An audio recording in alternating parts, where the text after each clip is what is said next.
Holy cannoli, did we get a lot of reveals this week. Let's start off with our predictable stable of vanillas. Firebird, Force of Destruction, and Amethyst 6/2/1 lore for 4, and our first Fantasia 2000 rep. Wendy Darling, Talented Sailor, and Amber 1/3/2 lore for 2, who will definitely replace LeFou Bumbler in aggro decks. Orville Flying Ace, and Amber Drab Little Crab. Genie, Itty Bitty Living Space, a Regal Princess clone. Robin Hood, Beloved Outlaw, a Goons clone. Nutsy, Vulture Henchman, a Boisterous Fowl clone, Magica Dispel, Ambitious Witch, the same but an Amethyst, Starkey Devious Pirate, an Emerald 6/6/3 lore for 7, King Louis Bandleader, a Sapphire 7/7/3 lore for 7, explain why Emerald just gets the literally worst version of that, and finally Nala, Fierce Friend, a 2/4/2 lore for 3 in Steel. Not really anything else to say about this, though Firebird's aggressive stat line will make it quite good in draft, and a couple of these are shift targets, as we will see. Moving to actual cards, in Amber we have Chernabog, whose German subtitle looks a lot like Uber Tater, so from now on I'm just going to call him Big Potato. He's a 9/9/3 lore for 10 uninkable who gets 1 ink cheaper for every character card in your discard pile, and also when he's played, shuffle all characters in your discard back into your deck. So he's essentially Lorcana's version of Hogak, and there are absolutely going to be decks trying to play him as quickly as possible, most likely in Steel, which has several ways to discard cards and start reducing his cost more quickly. How effective the Big Potato will actually be, only time will tell, but people are definitely going to try to make it work. Next we get more Atlantis rep in Joshua Sweet, the Doctor, who is a 1/5/2 lore for 4 with Bodyguard. Not too shabby, though the low strength could be an issue. As we'll see later on, it looks like there's going to be a Bodyguard deck this set, so keep an eye on him. More spicy is Kida, Protector of Atlantis, a 3/5/2 lore Floodborn for 5 with Shift 3, and when she's played,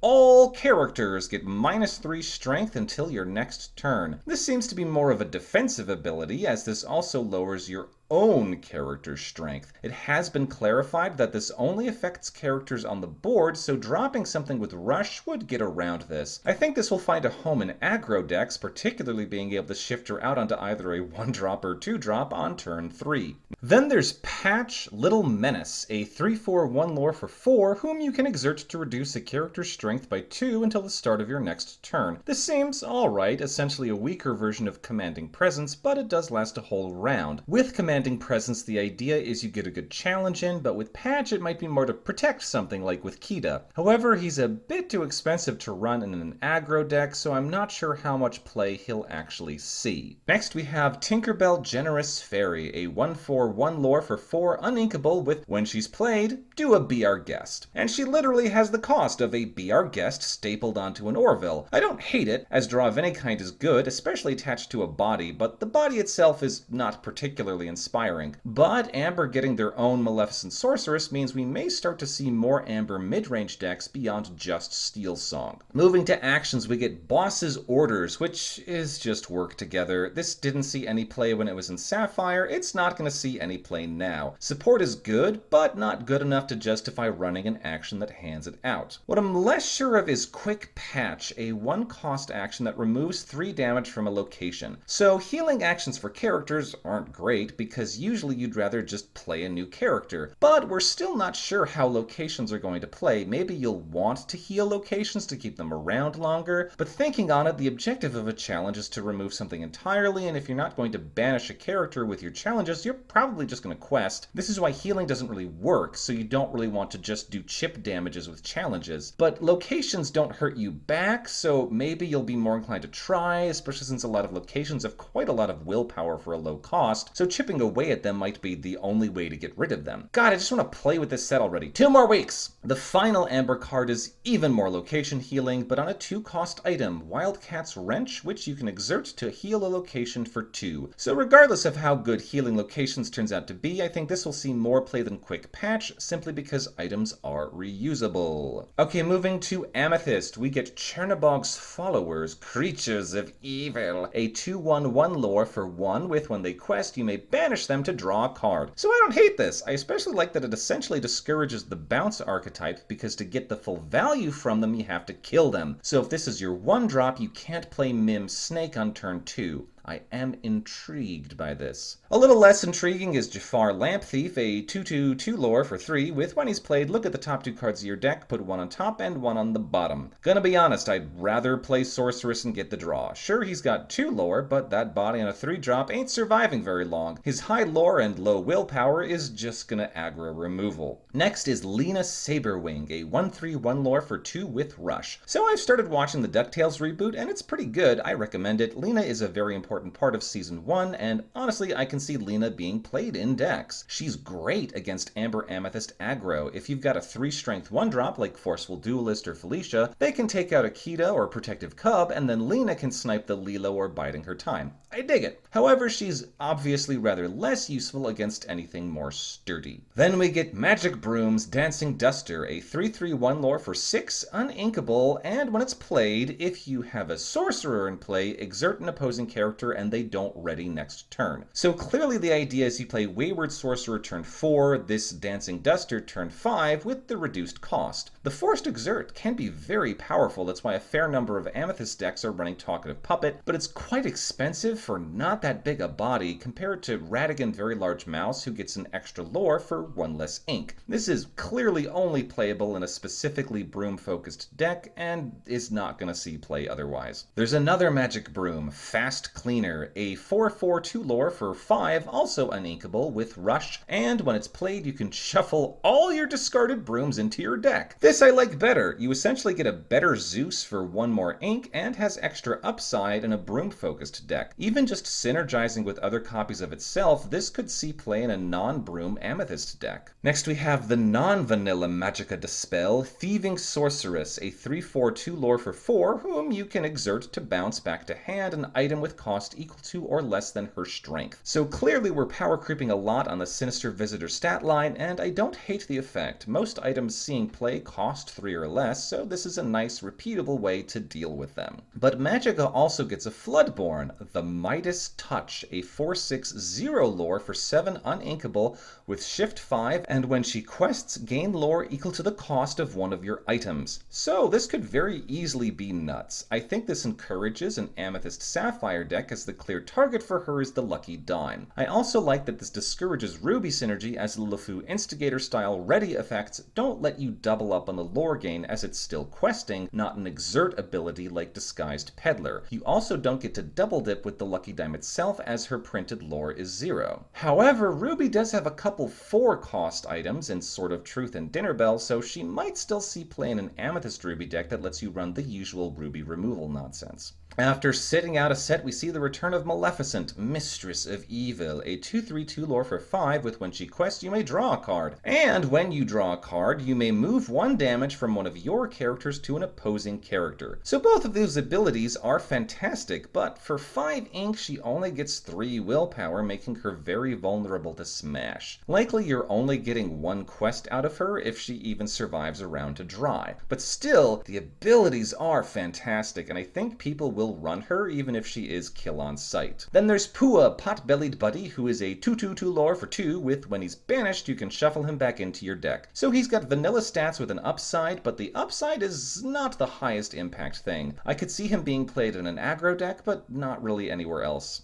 The final new Amethyst character is Ursula Sea Witch, a 3/3 lore for 3 uninkable with when you play her, chosen opposing character doesn't ready on their next turn. That's not bad. Putting a body on I'm Stuck will make it much more playable, especially since she's not too far off a vanilla stat line for her cost. I really hope we get a Floodborn for Ursula this set. She really needs it, and this would be a perfect shift target. Moving to actions, there's It Calls Me, a 1-cost song that draws a card, then shuffles 3 cards from an opponent's discard into their deck. So that's a pretty niche tech effect, going to be most useful against big potato decks, as there really isn't any other deck out there trying to get stuff back out of the discard, apart from the Nick Wilde Popsicle package, or maybe an Emerald Lady Tremaine deck that, let's be honest, no one is running. More impactful is Last Ditch Effort, a 3 ink uninkable action that exerts an opposing character, then then gives one of your character's challengers +2. That's a pretty sweet effect, and will usually result in an opposing character dying. As the name suggests, I don't think you'll usually be playing this turn 3, but the threat of it is going to impact late game versus Amethyst decks. Let's sidle over to Emerald, where we find Cubby, Mighty Lost Boy, a 3/5/1 lore for 4, with when he moves to a location, he gets +3 strength for the turn. So that's already a vanilla stat line, and he can be turned into a 6/5 if he moves to a location. This is definitely a good payoff for a locations deck. However, if you're not running locations, you're not running Cubby. We also get another Helga Sinclair, Vengeful Partner, a 2/1/1 lore for 2 with when she's banished in a challenge, you may banish the challenger. The issue here is with 1 willpower, she dies to any removal at all, and usually with that kind of ability you want something with high lore or at least willpower, like Cheshire Cat Not All There. This will maybe quest once before getting sniped by a Let the Storm Rage on. But she also gets a Floodborn, Femme Fatale, a 4/4/2 lore for 5 uninkable with shift 3, and when she quests, deal 3 damage to a damaged character. So that's a very powerful effect, apart from needing to hit a damaged character. I think Vengeful Partner is clearly off the table as a shift target, but Right Hand Woman will very likely survive to turn 4 when you can shift Femme Fatale out and also play Fire the Cannons, or maybe you played Capable Fighter on turn 2 so he can ping something and Femme Fatale can finish it off. All the damaged character payoffs, I think this is the most rewarding one we've seen so far, as in the right circumstances she's just a better Hans 13th in line. Next up is Kit Cloud Kicker, Tough Guy, a 2/2/1 lore for 3 with when he's played, return a character with 2 or less strength to their player's hand. I have been waiting for Emeralds to get more offensive bounce tools, and this is great. It's especially great against aggro, where you can bounce a Protective Cub or Lilo, but this also hits Grammatala, Arthur Wizard's Apprentice, Capable Fighter, and just a whole slew of things,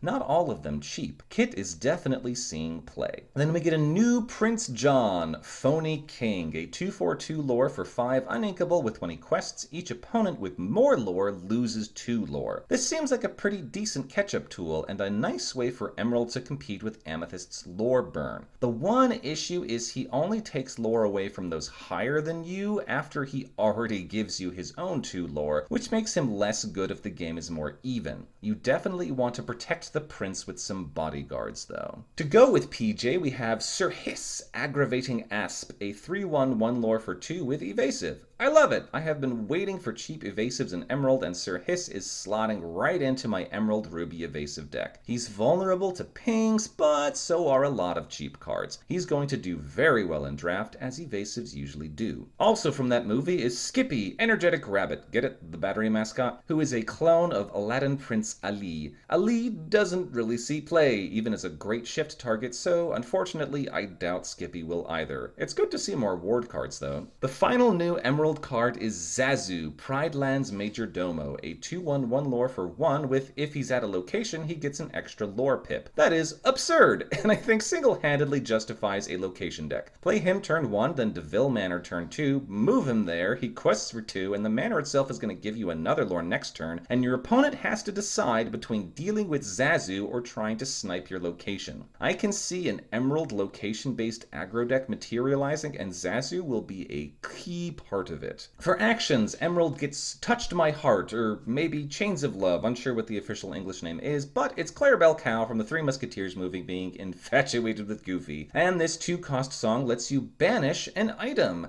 Emerald gets Item Hate! I did not have that on my bingo card. However, Break Even Singable is not seeing play, though if you're running with Emerald without Steal, a very risky move, you might be forced to, depending on how popular item decks are, which they might be, as people try to make Lucky Dime work. A much better song is Strike a Good Match, also for 2, which lets you draw 2 cards and discard a card. This is absolutely wonderful. Emerald has needed some draw tools, and this one isn't tied to making your opponent discard like Greediest of All. I predict that moving forward, every Emerald deck will run this, like how every Amethyst deck runs Friends on the other side. This could also make an Amber Emerald deck be viable for Big Potato. Emerald also got some decent items this set. Very surprising, such as Airfoil at 2 ink, which you can exert to draw a card if you've played 2 or more actions this turn. This is solid, and I think the best payoff we've seen for Emerald's play lots of actions subtheme. That said, playing multiple actions per turn is not the easiest, and also means you're not playing characters and adding to board presence, though songs do make that easier. Finally, there's Robin's Bow, a 3 ink uninkable item which you can exert to deal 1 damage to a damaged character or location, and whenever one of your Robin Hood's quests, you may ready it. So, most of Emerald's deal damage to a damaged character cards are trash, but this is reusable and thus more dependable. Also, it's more likely you'll see a damaged enemy location because you can challenge into them, and then the bow can finish them off. I think this is also an auto-include in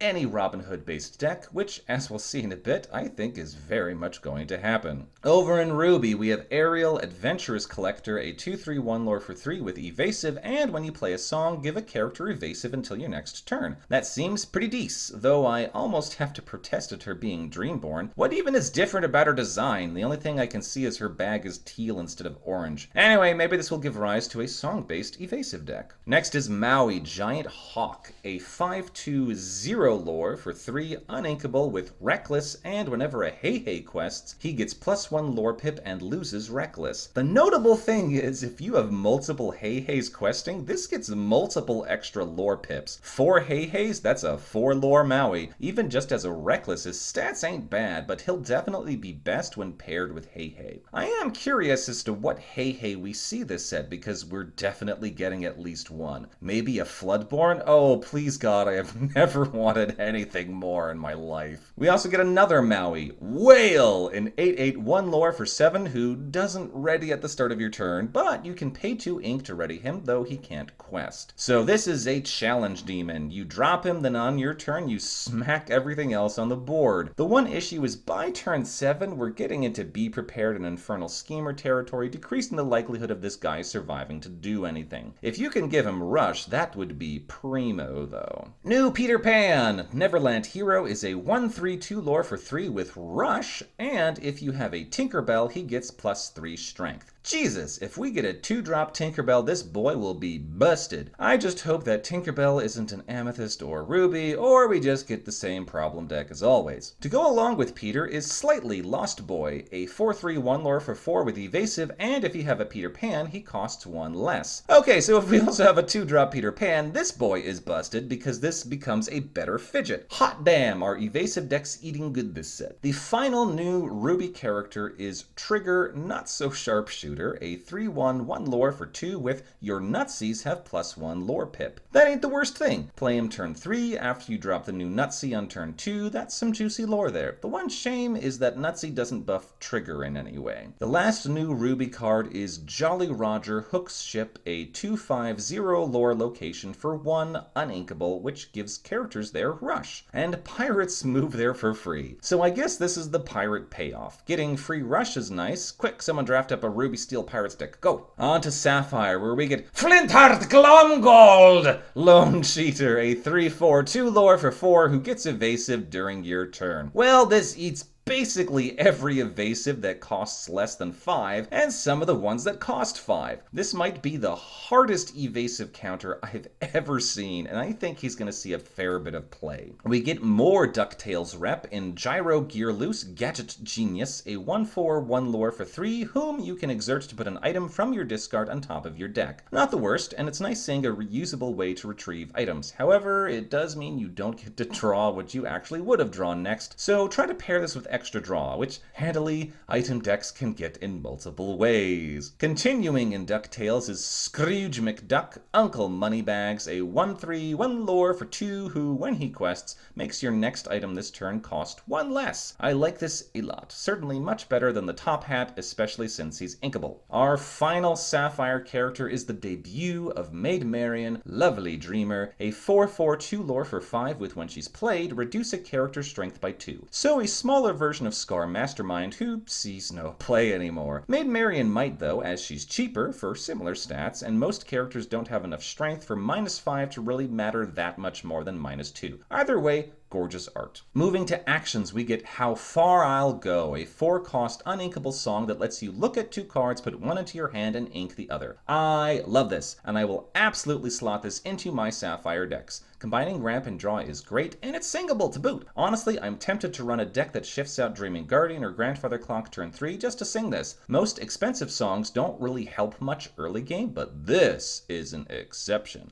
Honestly, this could convince me to actually run Sebastian or Miss Bianca for the Singer 4, it's that good. The last Sapphire card this week is Repair, which for 2 ink removes 3 damage from a location or character. So for 1 more ink than Quick Patch, you get more flexibility. I still don't think it's going to see play, just like none of the healing actions have, unfortunately. Moving to our final color, Steel, we get Hades, Wrathful Ruler, a 5/5/2 lore for 6, whom you can exert to ready all your Titans. If a Titan deck ends up being good, you will see Hades in it. If you're not running a Titan deck, this is worse than Kronk Right-Hand Man, whom no one runs. Having only seen Hydros and Lithos, I'm not exactly holding my breath, but maybe the other 3 are worth it. Then we have the card I think most convinces me to make a location deck, John Silver Greedy Treasure Hunter. He's a 3/3/1 lore for 3, and he gets resist +1 and +1 lore pip for each location you have in play. That is utterly insane, especially for how cheap most locations are. Just dump 4 DeVille Manors on turn 4, and this guy quests for 5! Insane, utter nonsense. I want it, I need it, give it to me. A little less nonsense is Little John Robin's Companion, a 2/4/1 lore for 3 with Bodyguard, and during your turn he has Evasive. This is a great stat line for a Bodyguard and definitely better than Hercules' True Hero. However, the best part of him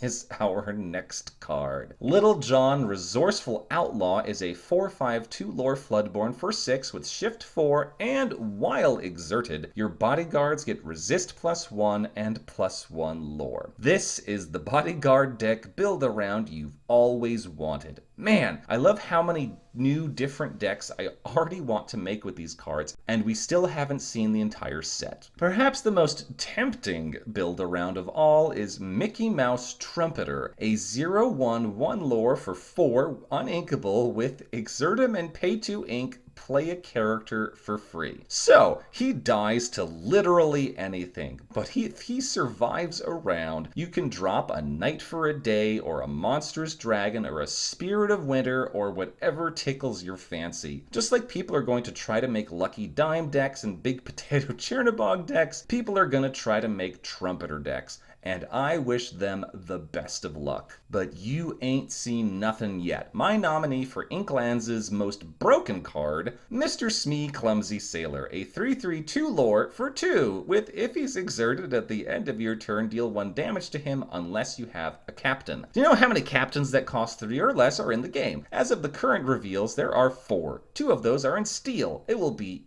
easy as pie to play one and have Smee just be the most wildly overstated card ever printed. This is an insane card, and you bet your butt we're getting a Pirates deck sailing into the meta come the end of February. Remember that vanilla Robin Hood I showed you at the start? Well, here's his reason for existence. Champion of Sherwood, a 3/5/2 lore Floodborn for 5 with Shift 3. When he banishes a character on a challenge, you gain 2 lore, and when he's banished in a challenge, you draw a card. Utter nuts. You play Beloved Outlaw turn 1, Capable Fighter turn 2, then shift Champion onto whichever one survives on turn 3, murder whatever your opponent has, and probably snowball into a win from there. This card better get an enchanted because I love him. Death to Amethyst. Long live our Steel Overlords. Speaking of our Steel Overlords, Sheriff of Nottingham Corrupt Official, a 2/4/1 lore for 4 uninkable with whenever you discard a card, deal 1 damage to a character. So casually drop him turn 4 or later, then sing A Whole New World, clear your opponent's board. He works great with Huntsman, Little Simba, and Little Cinderella, and hey, he's synergy with the Big Potato Chernabog deck. Get ready to pay your taxes, folks, the sheriff's in town. Then we have Thaddeus E. Clang, Metalhead, which is one of the more ridiculous names out there. Apparently he's from a single episode of Tailspin. He's a 3/5/2 lore for 5 with when he's at a location and quests, he deals 1 damage to another character. So on paper, a stronger 13th in line, except the hold needs to be at a location restriction. If he doesn't have a location to go to, he is trash. If a location deck actually works, he might be playable. The final Steel character is Simba, Fighting Prince, a 5/7 2 lore for 7 with when he's played, and when he banishes a character in a challenge, choose 1. Draw 2 cards, then discard 2, or deal 2 damage to a character. The only reason he's playable is because he does something on play. Because of that, he's nuts. He's gonna see play, particularly in a Sapphire Steel deck that can ramp up to him, or if he just gets thrown out by Trumpeter. Time for items. Captain Hook's Rapier is a 3 ink uninkable item that lets you pay 1 ink to draw a card when you banish a character in a challenge on your turn, and gives your Captain Hook's challenger +1. I don't hate this. Clearly, if you're running multiple Captain's Hook, such as that pirate deck that is clearly happening, you want this. But even in a generic Ruby Steel challenge deck, I think you want this. It's an additional way to get card draw aside from sensing weakness, and combined with the Sumerian Talisman lets you draw going and coming. The absolute honest to Zeus final card this week is the Gizmo Suit, a 3 ink item you can banish to give someone resist +2 until your next turn. That's fine, I guess. I don't like that it's not repeatable like Mouse Armor, making it really more of an action. And Charge also hands out Challenger, though the resist doesn't last a full round. This might see play, particularly in an item-focused deck, which could happen. Ugh, that was a lot. I think this might be the biggest week of reveals Lorcana has ever seen. I'm gonna go take a nap, and I will see y'all next week when hopefully we see what's left for Into the Inklands.